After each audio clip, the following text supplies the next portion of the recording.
Smart TV और मैं हूं आपके साथ स्मिता पटवार। चलिए रुक करेंगे उत्तराखंड की तमाम बड़ी खबरों का, लेकिन उससे पहले एक नजर आज की हेडलाइंस पर। वीआईपी के सुरक्षा कर्मियों ने लोगों के साथ की मारपीट, विरोध में मसूरी मॉल रोड किया जाम। मसूरी में घर में लगी आग, घर में रखा सभी सामान जलकर हुआ खाक। ऋषिकेश में ट्रेन से टकराकर सहारनपुर के युवक की मौत, जांच में जुटी पुलिस।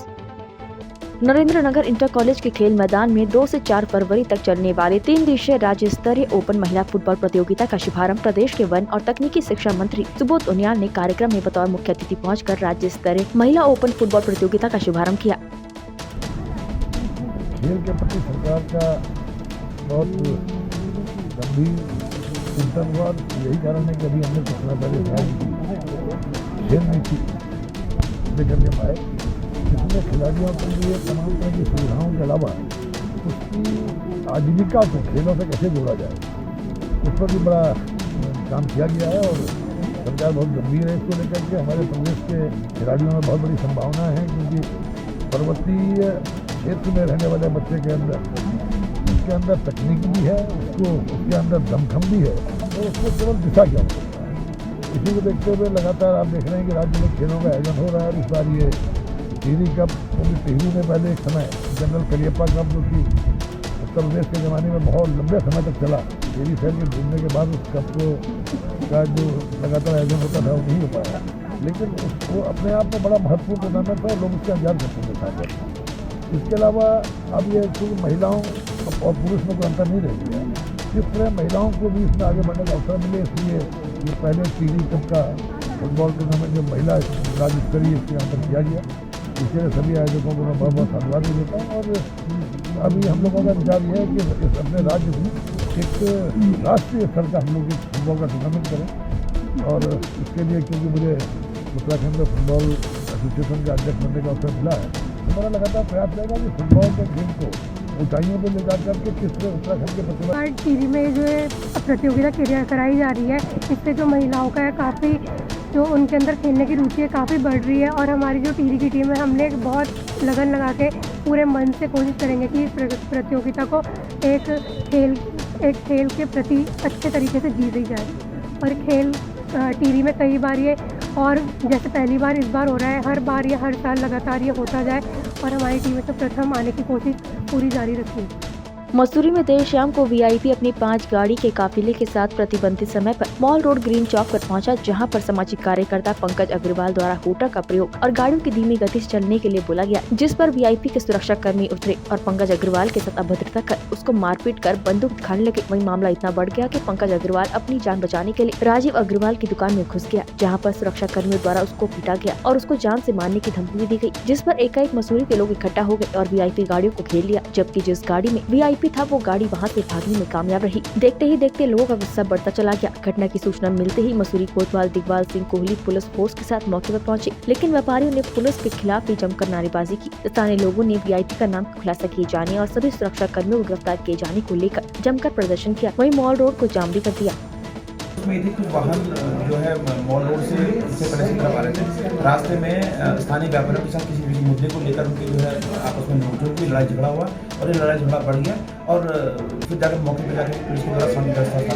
नहीं, पुलिस के द्वारा किसी के साथ बताने की कोशिश नहीं की जा रही, बल्कि पुलिस के द्वारा तथ्यों का और जो हमारे सामने पॉइंट्स है उनका परीक्षण किया जा रहा है। जब तथ्य और पॉइंट्स क्लियर हो जाएंगे उसके बाद पुलिस के द्वारा कार्रवाई की जाएगी। इस बात का आश्वासन मेरे द्वारा व्यापार मंडल को दिया जाएगा। जो है 5 बजे के बाद बैरियर बंद होने के बाद में नगर पालिका बैरियर से किस तरह से लोग आए, इसकी भी संबंधित विभाग के द्वारा जांच की जानी चाहिए, मेरा ये है। लेकिन वर्तमान अभी हमारा जो कंसर्न है वो ये है कि यहाँ पर जो है जो चीज़ें हैं वो कंट्रोल में जो आई हुई है कंट्रोल में ही रहे और जो आपराधिक प्रवृत्ति के जो लोग हैं उनके खिलाफ मारपीट हुई। बात यह है कि चलो मॉब में हो गया उनसे, उनको नहीं मालूम था कि इस तरह उनको हैंडल किया जाएगा।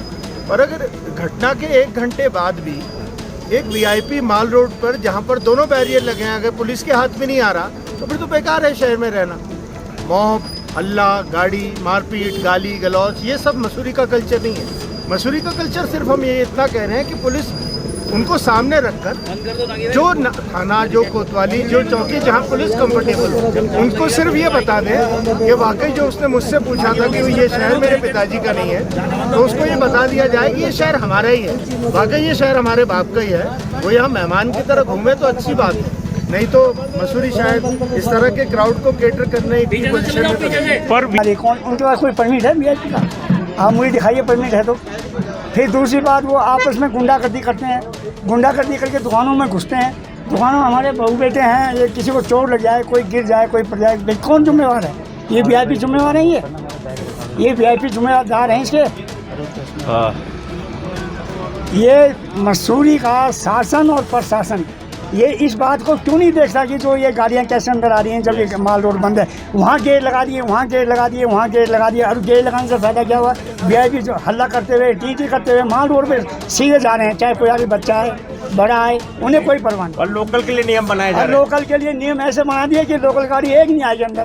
वहाँ गेट पे भी, वहाँ गेट पे सभा करते हैं कि नहीं जाएगी, तो वीआईपी कैसे जा रही भाई साहब बताइए? वीआईपी किसने बनाई? वीआईपी हमने तो बनाया। बिल्कुल। अरे हमें ही मार रही है, तो ये कोई बात नहीं है। भाई मैं तो घर गया हुआ था, छोटी हमारी भाभी का बहन का फ़ोन आया कि भैया यहाँ लड़ाई बहुत झगड़ा हो गया है। तो मैंने भैया से पूछा था भाई केस, उन्होंने कहा कि कुछ पंकज अग्रवाल जी ने बताया कि जो होटल बजा के बहुत तेज़ी से जा रहे थे, उन्होंने कहा कि होटल क्यों बजा रहे हो? अब वो मारते मारते दुकान के अंदर घुस गए। और फिर लोगों ने कहा कि भाई तू क्यों, इसका क्यों मार रहे हो? जब उन्होंने बोला, मारने के लिए बोला, तो उन्होंने सबको गाली देना और बंदूक देना और हैरेसमेंट करना शुरू कर दिया। फिर बगल वाली दुकान में चले गए। तो ये वीआईपी लोगों का मुझे समझ नहीं आया कि होटल बजाना बाजार में क्या मतलब होता है। हाँ, ये आम पब्लिक के लिए, टूरिस्ट के लिए चलने के लिए माल रोड है, ना कि होटल बजाने के लिए माल रोड है। वीआईपी आता किस लिए आता है? वीआईपी हमारी सुरक्षा के लिए कि हम इनकी सुरक्षा के लिए है? पता नहीं चला। जब तक मैं आया तो सारे भाग चुके थे। रानी पोखरी ग्राम पंचायत के शांति नगर में तहसील प्रशासन चिन्हित अवैध अतिक्रमण को हटाने पर बवाल हो गया। ग्रामीणों ने रानी पोखरी के पटवारी जयपाल सिंह रावत पर मारपीट का आरोप लगाते हुए शासन प्रशासन से आरोपी पटवारी के खिलाफ कार्रवाई की मांग को लेकर धरना प्रदर्शन दिया। विषय में धरना दे रहे हैं। एक तो पटवारी जी ने हमारे साथ वो व्यक्तिगत वो करा है, हमारे सुबोध जायसवाल जी पे एक तो उसने हाथ चलाया, जो भाई हमारे लिए लड़ रहा है। और जब हम बीच बचाव में गए तो हम पे भी हाथापाई की गई है पटवारी जी से। क्यों की गई है हम लोगों पे? हैं आके बार-बार मुझे धमकाया जा रहा है कि मकान खाली कर, औरों के मकान नहीं है वहाँ। किसकी रजिस्ट्री की जमीन है बता दे कोई। नोटिस सबको मिले हैं। बार-बार मुझे 6 महीने पहले भी मेरी दीवार तोड़ी गई, 6 महीने बाद भी मेरी दीवार तोड़ी गई। मेरी ही दीवार क्यों तोड़ी जा रही है? मेरा बच्चा अंदर विकलांग चिल्ला रहा है, दरवाजा बंद, मैं घर में नहीं हूँ कि मम्मी यहाँ हमारा गेट तोड़ दिया। जिम्मेदारी लेंगे? ये मेरा बच्चा मर जाएगा, विकलांग बच्चा 12 साल का। क्यों नहीं है पटवारी यहाँ? बुलाओ से यहाँ इस समय। हमारी एक साफ स्वच्छ छवि के जो हमारे सीएम साहब हैं, माननीय अपना पुष्कर सिंह धामी जी, उनके राज में आज उनके कर्मचारी के विरोध में हमें यहाँ पे धरने में बैठना पड़ रहा। अभी गत 31 तारीख को लोग नए साल का जश्न मना रहे थे। उसी समय क्या हुआ, ये 4:30-5 बजे करीब अपने जेसीबी मशीन लेकर आया जयपाल रावत, जो स्थानीय लेखपाल पटवारी है यहाँ का, और लेके उसकी पहले इनने उस पर कार्रवाई करी उस मकान पे। अगर ये रिकंस्ट्रक्शन दोबारा से कर रही होती तो उसे उस मकान पे आप कार्रवाई कर लेते, हमें कोई दिक्कत नहीं थी। एक बार एक दिन की दीवार ढाके चला गया, दूसरे दिन की दीवार ढाके गया, और 3 दिन उसे उसका पूरा मानसिक शोषण, मानसिक प्रताड़ित किया गया उसे कि आप इस मकान को खाली करो तो मैं आग लगा दूंगा, मैं ये कर दूंगा, वो धमकाने दुनिया की बात है। ये बहन मेरे पास में आई कि भाई ऐसे हो रहा है। भाई हमारी सारी जितनी बैठे हैं उत्तराखंड की बहनें सारी, मेरी गांव की बहनें सारी, इन लोगों को ग्राम सभा में अगर जमीन दी गई तो आज एक ही दिन नहीं दी गई इन लोगों को जमीन। इससे पहले भी हमारे एसडीएम साहब थे, तहसीलदार साहब थे, कानूनगो थे, पटवारी थे, पूरा का सारा सिस्टम बना था। आज इन्हें ये अवैध दिखाई दे रहा। हमने चलो कोई बात नहीं, आपने कार्रवाई करनी है आप कार्रवाई करो, हमने विरोध नहीं किया। हमने उनसे खाली नायब तहसीलदार से, जो आपके ये विनोद आपके तिवारी जी हैं, उनसे ये पूछा, मैंने कहा तिवारी जी आप ये बताओ, आप स्थानीय आदमी हो, स्थानीय नायब तहसीलदार हो यहाँ के, आप अधिकारी हो, आप ये बताओ कि आप स्थानीय हो के एक स्थानीय महिला का जो इसी क्षेत्र की रहने वाली है और आज से नहीं 25-30 साल से रह रही है, आप एक तरफा कार्रवाई कैसे कर रहे हो? इतने में ही जयपाल रावत करके जो पटवारी है यहाँ का, रानी पोखरी करंट का, इसने आके तुरंत मेरे गाल पे थप्पड़ मारा। इसे अधिकार मैं एसडीएम साहब से और पुष्कर सिंह धामी से ये पूछना चाहता हूँ, एक पटवारी को किसने अधिकार दे दिया एक आम जनता के, एक स्थानीय जनप्रतिनिधि के किसी बदतमीजी सरेआम कर दी जाए? हमने उसका विरोध किया। उसके बाद में यहाँ पे जब हमारी किसी ने कोई सुनवाई नहीं किया, हम आज धरने बैठे, और ये धरना तब तक नहीं उठेगा जब तक कोई बदतमीज पटवारी इस क्षेत्र से बर्खास्त हो जाएगा। ये जो जितने भी लोग हैं यहाँ पर कम से 35 से 40 साल से रह रहे हैं ग्राम सभा। अभी अभी गवर्नमेंट के नया जो नए पटवारी हैं, इन्होंने बोला नदी श्रेणी की ज़मीन है। अगर ये नदी श्रेणी की ज़मीन होती है तो पट्टे क्यों आवंटन करते हैं यहाँ पर? एक मुद्दा तो ये है। दूसरा, गरीब लोग हैं सारे और लोकल लोग हैं, सब यहीं के रहने वाले हैं। और जब एक पटवारी जी इनके वहाँ पर तोड़ने आए तो एक बच्चा ऐसा भी था जो विकलांग था यहाँ पर। उन्होंने ये भी नहीं देखा कि बच्चा दब जाएगा और फिर मर जाएगा। कम से कम आदमी को सूचना तो देनी चाहिए। और जो लोग मकान जिनके बने हैं, कुछ तो वहाँ लड़कियाँ हैं गांव की हैं वो सारी, तो शासन प्रशासन को सोचना चाहिए। जो 25-30 साल से पुराने लोग रह रहे हैं, इनका ये जाएंगे कहाँ? इनके लिए बहुत गलत हो रहा है। इनकी व्यवस्था या तो व्यवस्था की जाए, इन्हें हटाया जाएगा। और अगर ये ग्राम सभा की ज़मीन नहीं है और नदी श्रेणी की है तो इन्होंने पट्टे क्यों आवंटन करें? वहाँ पर पट्टे आवंटन नहीं करने चाहिए थे इनको। रामनगर में बाबा खाटू श्याम की दूसरी निशान शोभा यात्रा नगर में पूरे हर्षोल्लास के साथ निकाली गई। शोभा यात्रा का शुभारंभ राम मंदिर से शुरू किया गया। शोभा यात्रा नगर के मुख्य मार्गों से गुजरते हुए भवानीगंज स्थित दुर्गा मंदिर प्रांगण में खाटू श्याम मंदिर में पहुंची, जहां पर बाबा खाटू श्याम की भव्य आरती के साथ प्रसाद वितरण के साथ ही कार्यक्रम का समापन किया गया। रामनगर में की गई है, निकाली गई है, जिसमें हम सभी श्याम बाबा निशान चढ़ाने के लिए निकल पड़े हैं। श्याम मंदिर रामनगर में निशान चढ़ाने के लिए आज लगभग 20 वर्षों के पश्चात रामनगर के भक्तों को सौभाग्य मिला है निशान बाबा चढ़ाने का। बड़ी संख्या हमारे साथ आप देख रहे हैं, लगभग 500 निशान आज भक्तों को अर्पण करना है हमने, और हम सभी निकल पड़े हैं। इस समय उत्साह ऐसा लगा है जैसे हम श्याम खाटू श्याम मंदिर पहुंच गए हैं। और कहाँ से निकली यात्रा, क्या है कार्यक्रम? ये है कि यहाँ से सब जने खाटू श्याम की झंडा लेके जा रहे हैं, मतलब इनका निशान लेके जा रहे हैं। और ये खाटू श्याम जी का मंदिर जो भवानीगंज में है, वहाँ पर इस झंडे को उस मंदिर पे लगाएंगे। आगामी चुनाव की तैयारी को लेकर भाजपा केंद्रीय नेतृत्व के अनुमोदन के बाद प्रदेश भाजपा संगठन की दृष्टि से 15 नवीन मंडल बनाने जा रही है। ऐसे मुख्यमंत्री पुष्कर धामी की विधानसभा चंपावत में भी 2 नए मंडल बनाए जाएंगे, जिनमें से एक रीटा मंडल और एक मंडल तामली मंडल होगा। साथ ही संगठन के अन्य खाली पड़े पदों पर भी नवीन नियुक्तियां की जाएंगी, जिसके लिए स्थानीय कार्यकर्ताओं की राय जानने और फीडबैक लेने के लिए चंपावत के टरकपुर नगर पालिका सभागार में रायशुमारी के लिए पहुंचे प्रदेश मंत्री विकास शर्मा और जिला पर्यवेक्षक अनिल शाही ने संगठन के स्थानीय कार्यकर्ताओं पदाधिकारियों के साथ एक बैठक की। ऋषिकेश तपोवन में रहने वाले नरेश चंद्र की जमीन पर लाख कोशिशों के बाद पिछले 9 महीने से बिजली और पानी का कनेक्शन नहीं मिल रहा। नरेश चंद्र पोथियाल की उक्त जमीन 1975 की खरीदी हुई है, जो तपोवन में स्थित है। जमीन पर बिजली पानी के कनेक्शन के लिए भूख हड़ताल भी कर चुके हैं। बावजूद इसके बिजली विभाग में अब तक उनको कनेक्शन नहीं दिया गया। स्थानीय पीड़ित नरेश का कहना है कि भाजपा के मंत्री सुबोध उनियाल के इशारे पर उनको बिजली और पानी का कनेक्शन नहीं दिया जा रहा है। इतना ही नहीं, उन्हें और उनके परिवार के लोगों को झूठे मुकदमे में फंसाया जा रहा है। इसके पीछे मंत्री की मंशा जमीन हड़पने की है। कि हमें विगत कुछ दिनों में पता चला कि एक स्थानीय व्यक्ति है नरेश चंद नाम के, जिनकी तपोवन में एक भूखंड है और वो भूखंड बड़ी प्राइम लोकेशन पे है। उनको पिछले कई लंबे महीनों से, लगभग 1 साल से वहाँ बिजली और पानी जो मौलिक अधिकार हैं जनता के, उसका कनेक्शन नहीं मिल रहा। लंबे समय से वो प्रयासरत हैं, विभागों में दौड़ भाग कर रहे हैं। तभी अचानक पता चलता है एक विभागीय अधिकारी द्वारा उनको कि तुम भाई मंत्री जी के पास जाओ, तब तुम्हारा बिजली पानी सॉल्व होगा। और ये पता चलता है कि सुबोध उनियाल के कहने पे वहाँ पे बिजली पानी नहीं दिया जा रहा, क्योंकि वो जो ज़मीन है वो व्यावसायिक है और काफ़ी महंगी है।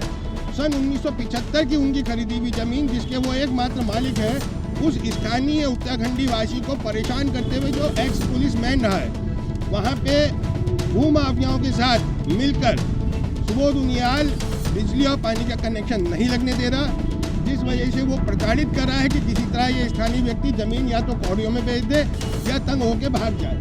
ये पूरी तरह जनमानस विरोधी गतिविधि है और उत्तराखंड क्रांति दल इसका पूर्ण बहिष्कार करती है। माननीय केंद्रीय अध्यक्ष जी और केंद्रीय कार्यकारी अध्यक्ष जी के संज्ञान में जब ये सारा मामला आया तो उन्होंने निर्देशित किया कि इसका विरोध किया जाए। और ये सवाल हम आप सबके माध्यम से सुबोध उनियाल से करना चाहते हैं और कर रहे हैं कि आप इसमें इस तरह से क्यों शामिल हैं, क्यों एक मंत्री होकर जिस जनता ने आपको जिताया, जिसने आपको वोट देके विधायक बनाया, आप अपने ही क्षेत्र की उस जनता को क्यों परेशान कर रहे हैं। अगर आप इसमें शामिल नहीं हैं तो आप सामने आके इसका स्पष्टीकरण दीजिए और ये विभाग को पूछिए कि यूपीसीएल क्यों नहीं उनको 9 महीनों से 10 महीनों से बिजली दे रहा है, जबकि उन्होंने अपने सारे प्रपत्र सबमिट कर रखे हैं, वो सारे मानकों में सही है, ज़मीन का वो मालिक है, भूमि उसके दर्ज है अभिलेखों में, फिर भी ये सारा काम राजनीतिक षड्यंत्र ये वैसे भी देखिए भारतीय जनता पार्टी की सरकार में भूमाफिया सक्रिय हैं और भूमाफिया सरकार चला रहे हैं। उस जगह के विधायक हैं और उस जगह से और इस भारतीय जनता पार्टी सरकार में मंत्री हैं।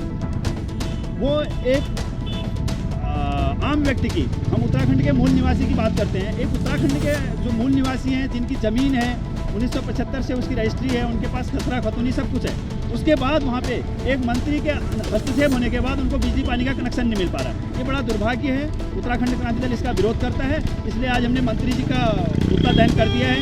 आगे अगर ज़रूरत पड़ेगी तो और भी इस जगह खड़े रहेंगे और उनके साथ खड़े रह के अब ये समझ लें अभी प्रदेश में गुंडागर्दी नहीं चलने वाली है और हम लोग बिल्कुल पूर्ण रूप से आ चुके हैं मैदान में। ये जो हिटलर शाही ये सोच रहे हैं कि हम हिटलर शाही से लोगों को दबा जाएंगे, जनता के साथ में छलावा करेंगे, वो छलावा नहीं चलने देंगे। उत्तराखंड क्रांति दल मैदान में है और ऐसे इन भ्रष्ट अधिकारियों और नेताओं की ऐसी पोल खोलते हुए इनके पुतले फूंकता रहेगा। मसूरी में गुरु नानक स्कूल के पास मेहताब सिंह रोड पर स्कूल के स्टाफ क्वार्टर में अचानक से आग लग गई, जिससे घर में रखा सारा सामान जलकर खाक हो गया। वहीं गनीमत रही कि आग लगने के समय पर कोई भी व्यक्ति घर में मौजूद नहीं था। घटना की सूचना मिलते ही घर में रहने वाले अमित राज और उदित राज मौके पर पहुंचे और पड़ोसी की मदद से आग पर काबू करने की कोशिश की गई, पर आग ने विकराल रूप ले लिया था, जिसके बाद फायर सर्विस को सूचना दी गई। सूचना मिलते ही फायर सर्विस के जवान फायर टेंडर के साथ मौके पर पहुंचे और कड़ी मशक्कत के बाद आग पर काबू पाया गया। स्कूलों में शीतकालीन अवकाश चल रहे हैं, लेकिन लक्सर में कुछ स्कूल ऐसे हैं जो मनमानी पर उतारू हैं। शासन ने 1 जनवरी से 15 जनवरी तक सभी स्कूलों के शीतकालीन अवकाश किया हुआ है, लेकिन नगर का ही एक कॉन्वेंट स्कूल सोमवार को खुला पाया गया। जहां स्कूल प्रबंधन से बात करने की कोशिश की गई तो उन्होंने बात करने से इनकार कर दिया। दूसरी ओर इस संबंध में SDM लक्सर से बात की गई तो उन्होंने बताया कि मीडिया के माध्यम से ही उन्हें स्कूल खुलने की जानकारी प्राप्त हुई है। इसके खिलाफ जाँच करेंगे और दोषी पाए जाने पर उचित कार्रवाई करेंगे। आपके माध्यम से जानकारी में आया है, उसको चेक कराया जाएगा और जो भी विद्यालय शिक्षा विभाग की ओर से जो भी डायरेक्शन स्कूलों को होगा उसका अनुपालन के लिए कहा जाएगा और यदि नियम विरुद्ध अगर संचालित कर रहे हैं तो उसमें शिक्षा विभाग को आवश्यक कार्रवाई के लिए कहा जाएगा। देखो ये शीतकालीन जो छुट्टी है 1 जनवरी से लेकर 13 जनवरी तक, ठीक है, लेकिन होली क्रॉस के अपने ही नियम कायदे कानून है, ना तो उस पर DM का प्रेशर है ना SDM का प्रेशर है। उससे किसी की सेहत तक कोई लेना नहीं है। उसने आज भी अपनी मनमानी से स्कूल खोलना। लक्सर में सभी स्कूल बंद है, बल्कि कक्षा 1 से लेकर कक्षा 11 तक के उनमें क्या नाम है सभी बच्चे बुलाए। जितने भी पेरेंट्स हैं सबको SMS तक सूचित कर दिया गया, मजबूरी में उन्हें भेजना पड़ा है। मैं ये पूछना चाहता हूँ कि क्या नाम है यहाँ क्या ये सब लोग सोए हुए हैं क्या? तो कोई कुछ कर नहीं पाता है, उसकी अपनी मर्जी है। जब स्कूल खोल देगा जब बंद कर देगा, फिर तो जितने भी स्कूल है इन्हें सबको स्कूल आपस में खोलना चाहिए। उत्तराखंड की तमाम बड़ी खबरों में फिलहाल इतना ही। बाकी खबरों के लिए देखते रहिए पहाड़ TV। नमस्कार।